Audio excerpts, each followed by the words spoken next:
We have our first episode, or at least official episode, of the Wrexham save. We have a pretty audacious tactic that I've tweaked from the intro, and an even more audacious squad. We're kicking off with a game against Woking, then going into Chesterfield in 3 days' time, who are listed as kind of the supporters want us to finish ahead of them in the league, which leads me to think they're a rival of ours. I can't confirm or deny, because I don't know where to find the rivals thing on here. I'd normally go into here and then general maybe. I just don't know where it lives. If anyone knows where it lives on the what's his face's skin, work the space's skin, then please let me know, because I don't have a bloody clue. Before we jump into transfers and the games though, if you could do me the favour of liking and subscribing, show your support on the channel, would be greatly appreciated. I've only been like an hour or so since the first episode was released at the point when I'm recording this, and there's already a nice little bit of support, and someone's even subbed as well. Wonderful, thank you very much. So I've managed to bring in 6 players overall. First one being John Bostock. He's not of Premier League fame, but he has had seasons playing in the Championship, and most recently last year, 21 games for Doncaster in League One. So he's dropping 2 divisions to come and join us, and he's not even our best centre mid, which is peculiar. He is being paid a fair bit though. I don't know. Again, with this skin, I'm not sure. His contract's 1.7k, so it's not massive, but it is quite big for this division. We've also brought in Enoch Asante, who's just more cover kind of up front. It's probably going to be the cover for our striker, Ollie. I forgot his name completely. Bear with me a second. Ollie Palmer. He's going to be the cover for his sort of side of the attack, which is good. 6'2", decent jumping reach and heading as well. He should do a pretty good job. Will Ameson in next. We've paid actual money for this fella. 31,000. He played again League One last year, 25 games. The season before that, played pretty much every game for Plymouth. So he's a good player. Should do us a pretty decent job there. His contract is a little bit more. He's been paid 1.4. Complete lie. Sorry, Will. Don't look at what your other guy's been paid. But he's coming in as a centre back. As I say, we've got 3, so he'll do a pretty good job there for us. Ryan McElhenny is coming in for cover on the right side. Can even do left back as well as it needs be. And all the way up to striker, which, to be fair, 9 finishing, he wouldn't do that bad a job. He played most recently for Morecambe, again, in League One. Didn't have any games this year for them, because we stole him before the season started, but did manage to have 19 last year and 34 the season before with Rochdale.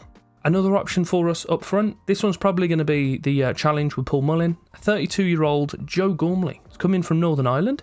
He has never played in England. He's been on loan to St Johnstone at one point where he played a whole game in their Premiership. Last year, he didn't play. Oh no, that was this year. Sorry, this year he hasn't played. Last year, 37 games, 13 return, which isn't too bad to be fair. And finally, Nick Townsend. We needed a goalkeeper because all of ours were a little bit naff and injured, which is not a good combination for an important position. He's only 5'11", which isn't ideal. His jumping reach is still 15, so his aerial reach is 12 overall. So he's not too bad. He kind of does enough to cover that up. Started off with Blues, went through to Lincoln, Barnsley, played for Solihull Moors quite recently as well. And then last year he played probably half the season for Newport, which is pretty strong. So our team and slightly tweaked tactic looks as such. We have Townsend in goal, Ameson, Hayden, Tosser at centre back. Ford, McFadzean outside of O'Connor and Bostock.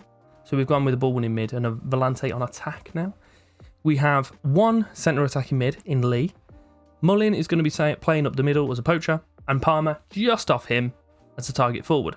We still have the wing backs aiming over to the target forward, obviously, because he's pretty big in the air. He's 6'5". We've covered this. So yeah, that's what we're going to go into. The bench I'll give a little tweak about before we run into it as well. But I will just show you what our friendly is.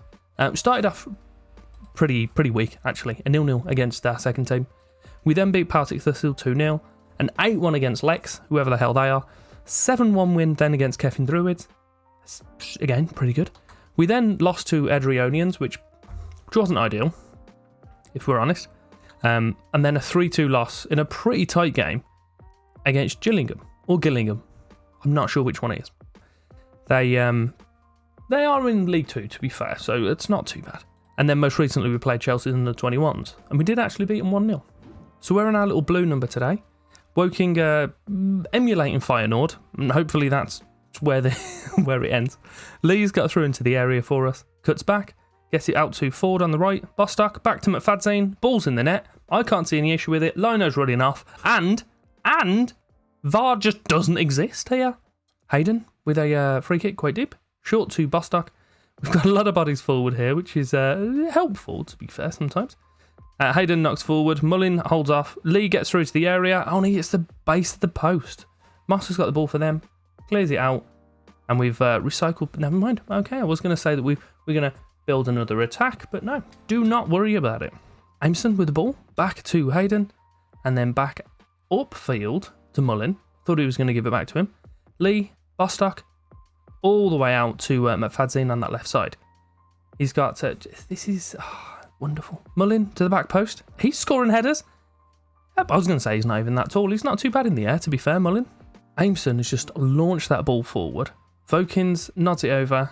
Woking defence are in possession. Hopefully this is them losing it. It's not. Louis Amond is on the ball, out to Johnson on their left side.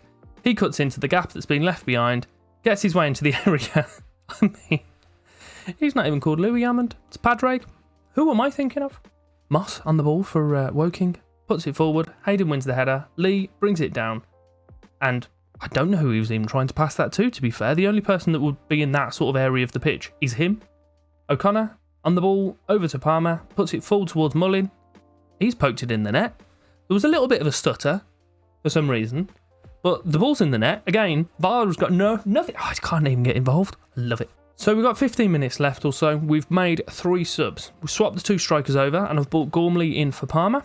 And I've taken, what's his name? Mullin, away from being a target forward to just being a deep line forward, which is a similar sort of role, but without the reliance on heading.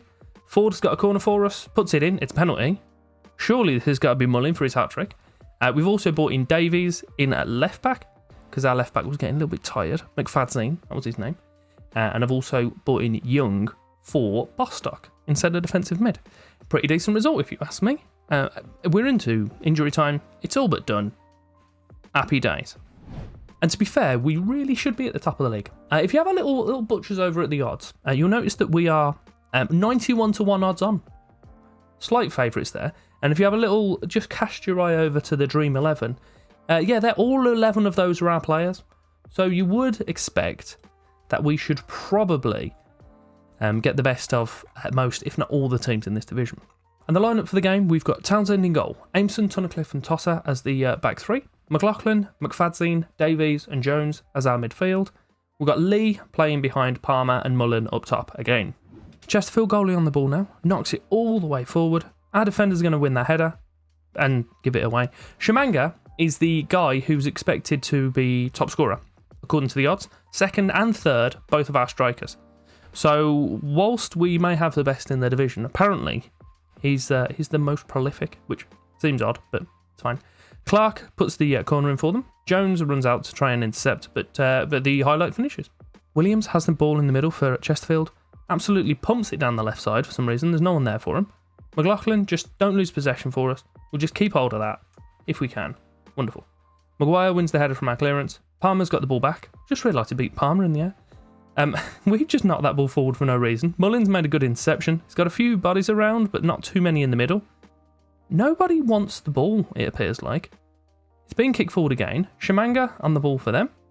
He's made a decent turn there, to be fair. He's got a few of our defenders on him. It's not seemed to have phased him at all. He's just fell over for no reason. Banks on the edge. That was a little bit tasty. We have yet to have a shot, which isn't ideal. King on the ball, puts it in. It might have been called Kling, actually, I'm not sure. Palmer picks up the loose ball, though, for us. Gets it forward.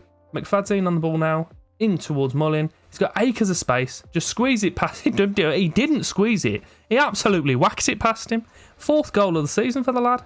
When McFadzean sets him free now, I was just expecting like a nice little scooped finish, like Bailey did against Man U. We all saw it. You saw it, Andrew. I know you did. See, I forced him to watch these. And with him being a Man U fan, I haven't had a chance to bully him yet. Because I would say I'm nice. I'm clearly not. I've just done that. Clark on the free kick on the right side. pumps it all the way to the near post. That wasn't much of a pump at all. Grimes on the ball for him. Our player appeared to fall over near him. Back to Clark, and that's just a brilliant finish, wasn't it? I mean, it's an odd free kick tactic. I don't know if it was intentional, but finds himself on the edge with acres of space and then just rockets it into the top corner. If there's anyone that we need to be concerned about in this division, it's probably going to be these. So McFadzean puts the ball in. Palmer's got herself in the lead. 6'5", corners, near post, pop it on his head. He scores. Of course he does, because he's a giant. We have a free kick quite deep on our left side. And while this is sorting out, it just occurred to me, I haven't seen much from the highlights of throw-ins from Tosser, like lobbing it in towards, wonderful, talk of the devil, towards Palmer. Then it occurred to me that I hadn't set it up. That'll be why it's not happening, because I haven't asked him to do it. But Davies launches it in, Palmer nods on, a little bit of a, I don't know, pinball, I suppose you could describe that in the middle, and Tosser is the one to react. He comes first. McFadzean, corner, near post again. Oh, Palmer didn't go for it that time. He didn't want to bully him, it would be fair. It just wouldn't, would it? Mandeville is heading out onto their left side. He's got a guy behind him. McLaughlin is there, also booked. I think I should have a look at some subs shortly. Shamanga's through on goal. And he just puts it in the net. That was really concerning as to how easy and just stress-free that goal was for him. But Mandeville just cuts back in, gets it to Dobra. He's got a little channel here to put the ball through. Does just that. Our defence are all walking back. The goalkeeper almost pans over to the left to leave the near post open. And he just obliges. So we've got about 25 left. I've made all 3 of our subs. I've dropped Bostock back. Well, I've taken him in for Elliot Lee and I've dropped him back to centre mid, but as an advanced playmaker on attack. So hopefully he should still be pushing forward, but not as aggressively. That was brilliant from Palmer. He just rolled it really casually, just into the net. Just made sure he hits the target. Everything else had happened around him to give him one of the easiest goals. He just had to take advantage of it, really. But Hazana, who's our new right back, has came in. Brilliant ball through. Goalkeeper runs away from his net. Doesn't cover the near post again, like ours didn't. Puts us back 2 ahead. And then our third sub was Gormley has came in for Mullin as the poacher. Another corner. McFadzean, near post, towards Palmer. He scored it again. Scored it again. Is that a hat-trick? I believe it might be. It is indeed. Oh, this is wonderful. Near post, header, goal, celebrate. Beautiful. Townsend with a goal kick for us. For some reason passes it through the centre-back, who just has no interest in collecting the ball. McFadzean's piling down that left side for us. He's got Palmer at the back post. His 4th. Oh, brilliant save out the goalkeeper. Wonderful, wonderful, wonderful win. We are the first fixture of the evening. We've taken advantage. 5-2 win against Chesterfield. And as we say, we want to finish ahead of them in the league. And that's a decent way to go about it. I believe we're going to return for the FA Cup 4th qualifying round. If the rest of these games can go as smoothly as the 2 that we've played, then that will be wonderful. Scored 9, conceded 3, which is a little bit concerning. But a goal difference of 6 from 2 games is it's pretty damn decent. But if you have enjoyed today's episode, do me the favour and absolutely abuse the like button. And subscribe, give the bell a little tickle as well, that'd be beautiful. And come and join me in the next episode when we're going to be in the FA Cup. And there will be some items on screen as well, so you can carry on watching. And yeah, thank you very much for your time.